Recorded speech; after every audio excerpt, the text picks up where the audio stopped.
हृदय भारतम के इस चलचित्र में मैं हृदय आप सभी का पुनः स्वागत करता हूँ।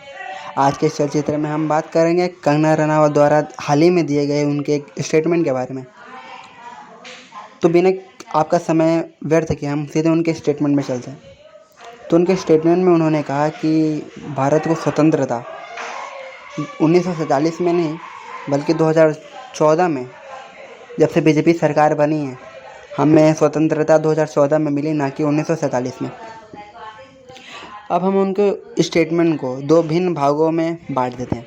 एक, भारत को 1947 में स्वतंत्रता नहीं मिली, और दूसरा, भारत को स्वतंत्रता 2014 में मिली।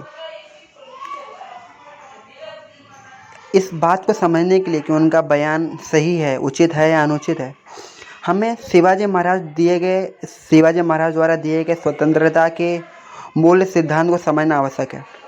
शिवाजी महाराज के कथन द्वारा स्वतंत्रता अर्थात गुलामी एक मानसिकता है। अर्थात एक व्यक्ति जो मानसिक तौर पर गुलाम है वो कभी भी स्वतंत्र नहीं हो सकता। अभी हम बात करते हैं भारत की। अंग्रेज़ों द्वारा भारत को छोड़े करीबन 75 साल हो चुके हैं, पर आज भी हम उनके द्वारा बनाए गए नियम कानून, हमारी सीमाएं, हमारे व्यवहार, हमारी भाषा, सब उनके द्वारा बनाए गए चीज़ें का आज भी पालन करते हैं। अर्थात हम आज भी, भले वो चले गए हैं, पर मानसिक रूप से आज भी हम उनके गुलाम हैं।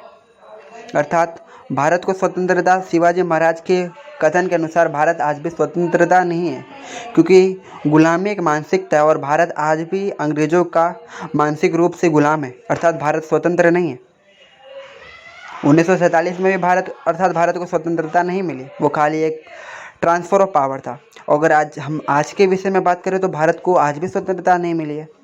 तो कंगना के स्टेटमेंट को अगर हमने जो दो भागों में विभाजित किया था, उनके स्टेटमेंट का पहला कथन उचित है कि भारत को 1947 में स्वतंत्रता नहीं मिली, और बात अगर हम आए उनके दूसरे कथन पे कि भारत को 2014 में स्वतंत्रता मिली, तो ये खाली एक पॉलिटिकल लाइमलाइट में आने का तरीका है। और अगर मैं सीधे शब्द में कहूँ तो ये खाली एक प्रकार से बीजेपी की चमचागिरी है। उनके कथन का एक पहलू उचित है कि भारत को 1947 में स्वतंत्रता नहीं मिली, और उनके कथन का दूसरा हिस्सा है कि भारत को 2014 में स्वतंत्रता मिली। ये खाली एक चमचागिरी है और कुछ नहीं। धन्यवाद।